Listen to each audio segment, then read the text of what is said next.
hole. What do you reckon of that? It's beautiful out here, man. But really stagnated water there, and it's probably not something I'd be rushing to fish, but it looks gorgeous. But I think we'll keep moving. It's all about the hunt today, man. Big time. We're gonna have to do some miles to get the smiles. Do some Ks. We'll fish this on the way back through, if nothing else. Yeah, if we don't have a hit, we'll try it, but I don't think we'll start here. Let's cruise.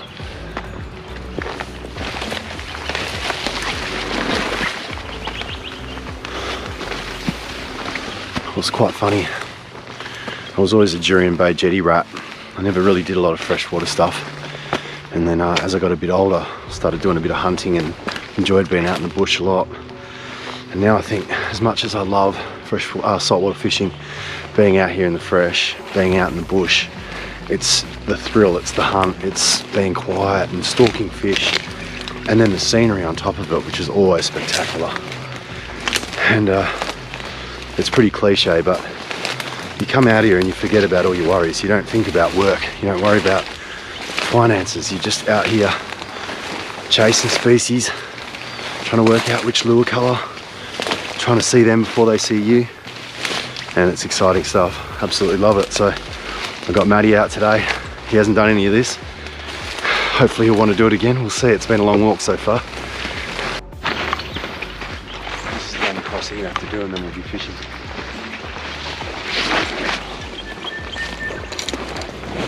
Little river crossing to do here. I've not actually been here this time of year. It's absolutely belting because there's been a fair bit of rain in the last few days. So it might be a little bit treacherous, but it's going to be very beautiful. And I'm hoping we can come back here a little bit later and cook a couple of fish up, because I'm starving. So as kept saying, out here you just forget about everything, you know. It's literally like hunting. If anyone watching the videos is a hunter, you know exactly what it's about. You know, the fact that we're looking for fish in the middle of the bush rather than out in the ocean is something else. It's almost surreal. It's obviously my first freshwater experience, and to punch out of Perth out into lush. I mean, when I say lush, I mean this is like bushland at its absolute best, untouched almost. The only tracks that come through here are animals and the odd freshwater fisho. Just incredible, guys. And today it's all about the hunt, like we said. Now we got the camos on. We're close to the waterways now, so we're talking nice and quietly, because these fish, from what kept saying, are super, super flighty.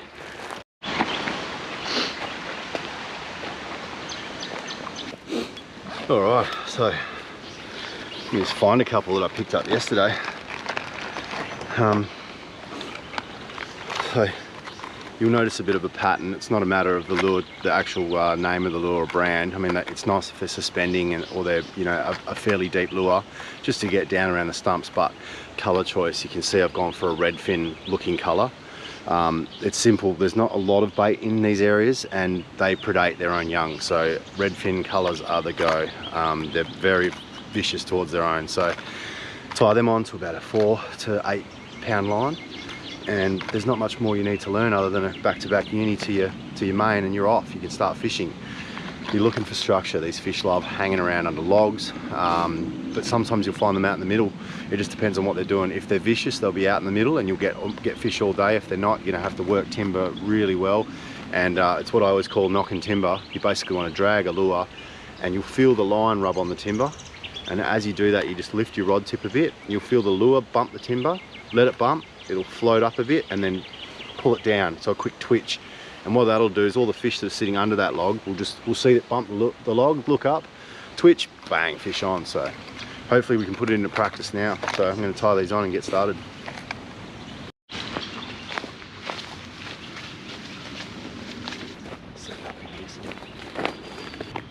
So you got rocks, you got fallen snags, and basically these are all hidey holes for anything that lives in these waterways. I'm basically going to try and cast out behind them and bump along timber and bump along structure in the hope that something will have a bite.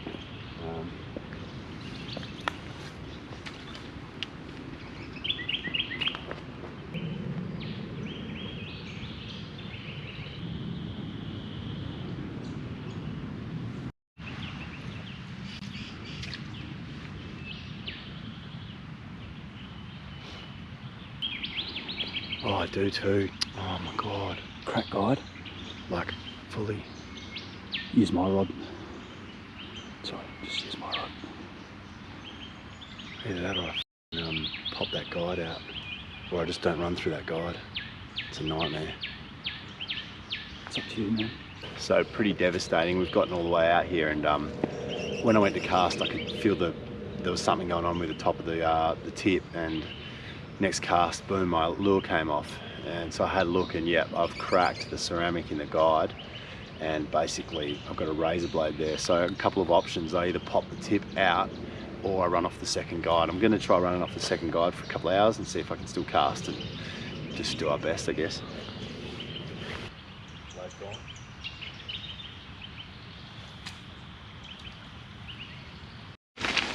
I guess this is where it all becomes interesting, guys. When you're starving, you can hear your stomach grumbling. All you want is that one 30-40 centimetre fish to get on the fry pan, and I'm going to tell you, I've never been more pumped to catch a small fish in my life. Although I'm not casting very much, leaving that all up to the master. See how we go. This is where it gets really nasty. This stuff here is basically full of razor sharp spikes, and it catches on your clothes, tears your clothes. I tend to wear Gore-X, but even that it tears through, so time to get cut up.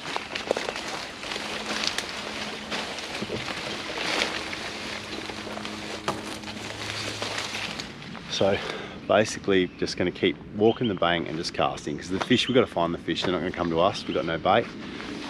So I'm just looking for anything. You can see out here this little stick, and there's a log running on the other side. So if you can get out and cast near that and work along the stick and then all the way back to the bank, you get a chance at potentially 3 little homes on the way through. And there's also a lot of these little submerged logs that are a bit harder to see that tend to hold fish. So just looking out for stuff like that and just constantly casting. A little bit of hard work right now with the broken tip, but I can get a lure out, so if there's a fish around, it'll still eat it. It doesn't know that the rod's broken.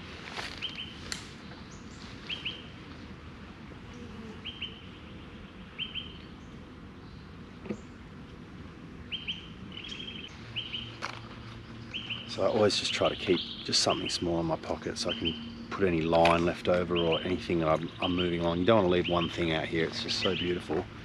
And you come back, you know if someone's been here straight away, because there's normally some sort of rubbish, and I try to pick that up on the way through. And tell you what, if you come out to somewhere as beautiful as this, just look after it.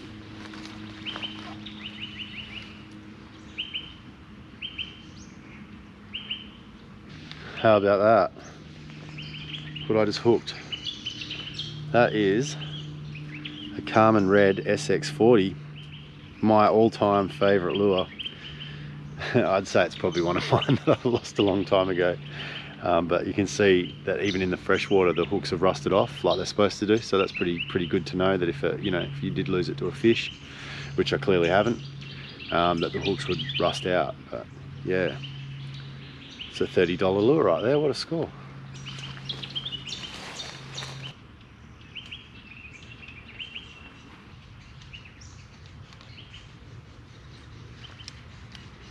Bees everywhere. Matty just missed what could have been the shot of a lifetime, because he was on the log looking out at me, and the fish just raised its back, charged the lure, and as I lifted, I didn't notice till the last second, as I lifted the lure out of the water, not thinking, it just sort of jumped out of the water at the lure and just missed it. I mean, that's an angry little reddy. Wasn't a big fish, but spectacular. So I've just made a lure change to something a bit more, a bit longer with a slimmer profile, and who knows, might be the difference yet. We'll see in a minute.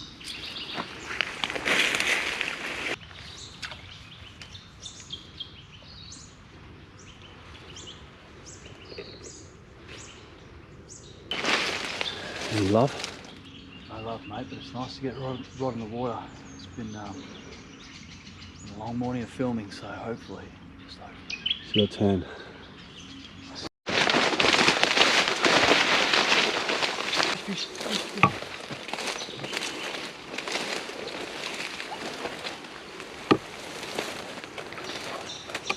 Oh, it's a nice little reddy. Come here, big guy. Oh, you beauty. The colours on him, hey? Aren't they beautiful? Such a magic fish, man. How's that? I just climbed out onto this log, realised both my shoelaces are untied. I thought, this is it. This is the moment I go swimming. And I saw it. I flicked my lure because it was caught on something. And I just saw the shadow come out and bang. Hell yeah. Give us a good view of him, mate. Hold him up really nice and close to the camera. That is a cracker. And you know what? That is lunch / breakfast. I don't think I've ever been hungrier. Oh, I'm so hungry, so maybe 1 or 2 more. That gives us the confidence we need, eh? Needed that. I felt like I'd brought you to no man's land, but here we are, mate. Dinner. Well, all we brought with us is a frying pan, bit of oil. I bought a bit of flour, and I got an onion in the bag, I think, maybe some chili. So I'm just gonna smash it all up and just I'll show you guys how I just skin these and gut them in one go, and you're just left with the flank, which is, I think, a better way of doing it because you lose so much meat on these trying to fillet them. So I've got a bit of a technique. I haven't done it for a while, but we'll give it a go. And either way, this guy's going to come up great. I call these freshwater dewies for a reason. They are beautiful eating. When the band's on and I can't get my dewie fix, this is where I come. So that was really cool, guys. I was off trying to find a bit of bait. Just came back from behind a tree and kept was on. That was sick. Really nice little reddy too. So absolutely foaming at the mouth for that fish. And that's what it's all about. We're here hunting. We're not here for bag out sessions or whatever. It's purely just to get that fish so we can fill our stomachs. Yes.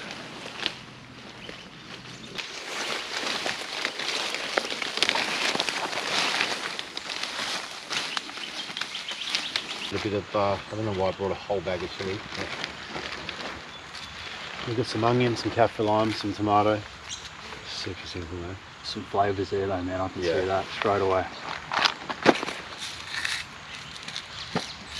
What I plan on doing is like frying all the onion and kaffir lime and chili out, and then the fish goes in on top of that, but like sort of fried, shallow fried in oil. Yum. Yum. All right, so we're just going to start by taking off the fins.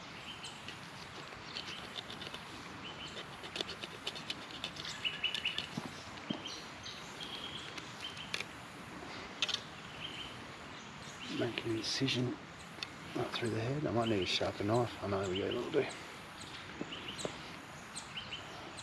Same goes with this fin.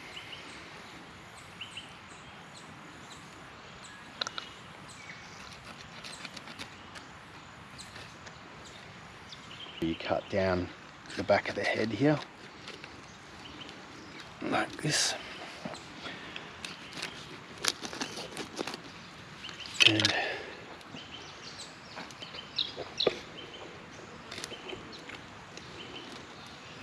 run the knife down the back to the belly, not all the way into the guts though. And then hopefully this will work. You bend the head forward.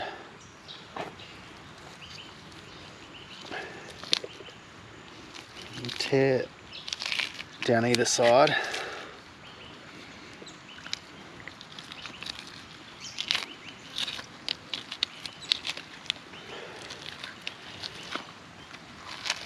The belly and the guts and the head should all pull off in one go.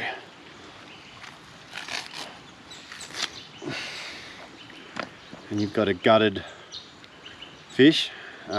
Obviously it's still got the bones inside, but you've got the skinned and gutted fish ready to just go straight in the frying pan like that. Cool. Right, real simple today. Got some cherry tomatoes. Got some chilies from the garden, and I grabbed a handful of kaffir lime leaf from my garden as well, because we were running out the door this morning and I thought we've got to cook something. I'll just tear this up, take the stalk off. Absolutely beautiful stuff. And my knife back.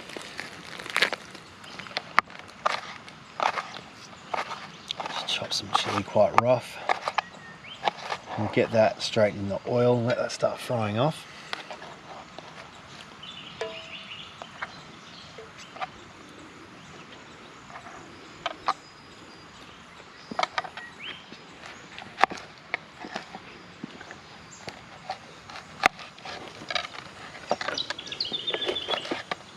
Half an onion will do for this one. It's just to add a bit of flavour to the fish as it cooks.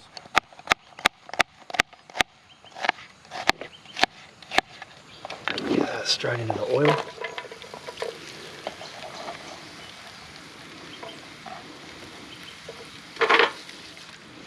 Quite a lot of oil in there because I want to sort of shallow fry this fish.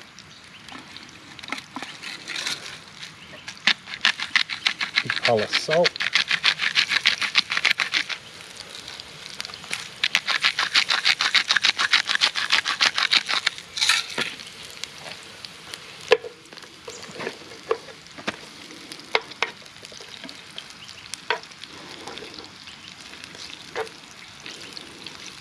Let that get a bit of colour. I'm just going to break this kaffir lime leaf right through the oil, and basically we're flavouring the oil for the fish to sit in. Some cherry tomatoes here, I'll put them in last.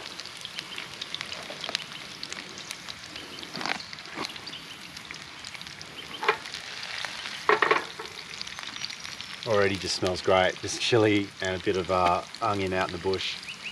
Especially that kaffir lime leaf, all the aromatics starting to open up. It smells great. Alright, we won't let this get too hot. We're going to cook a whole fish, so it's going to take a little bit. We'll drop him into the oil. And I'll get all those flavours over to him.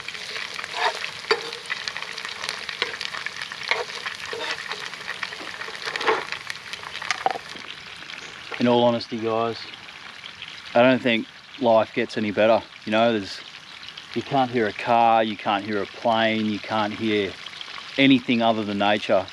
It's just incredible. And when there's food cooking like that, I mean, it's so simple, but the flavours he's put in there, let me tell you, it smells like we're walking down some sort of food strip in the city. It's just incredible. And it's probably my stomach talking, but I just can't wait to get stuck into that. I've just got this tomato juice and cherry tomatoes, and just add them in, and they're just going to flavour that oil some more. Really smell that. That tomato juice just cooking away. It's gorgeous. Oh, that's starting to be good.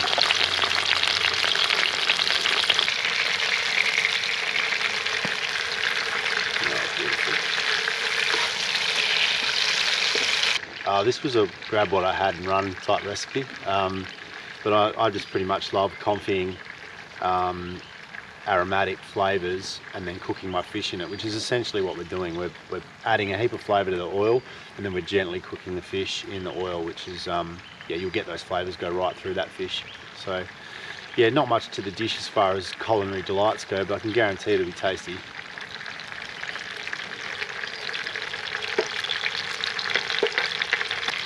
Honestly, man, for the couple of hours that we were casting for that fish, you know, the whole suspense about all this is the fact that you might not catch a fish. You could walk for kilometres, yeah, especially when the water's this dirty. And from what you're saying, the recent rains have really washed through a lot of the fish, and it's probably pushed them into different areas.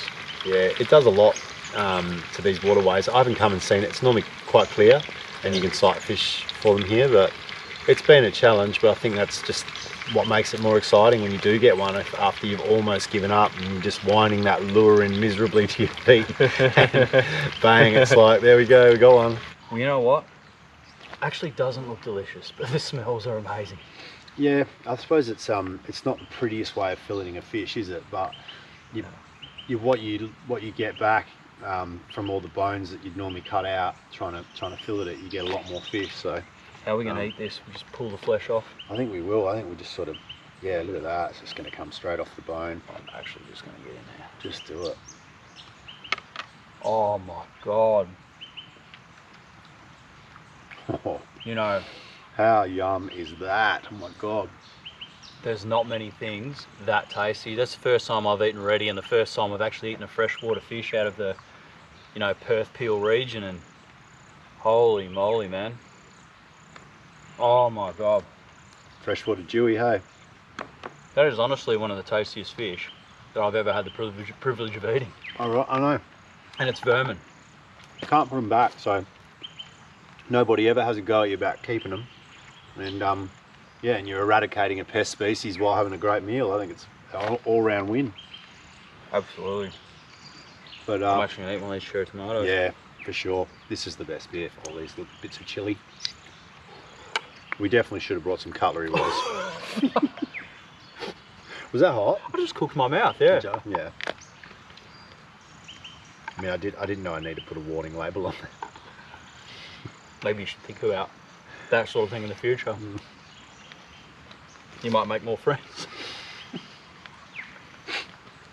I had to get Matty out here and try this. I'm not sure if it's his thing just yet, but there's just something about coming out in the bush to look for fish, and especially when you don't see any rubbish or human footprints, which honestly disgusts me, how much junk people leave around. When you go far enough into the bush and you can't see anything but just beautiful nature and signs of fish, it's just stunning. You leave everything behind when you come out here. You're just thinking about the fishing, the scenery, just how beautiful everything is.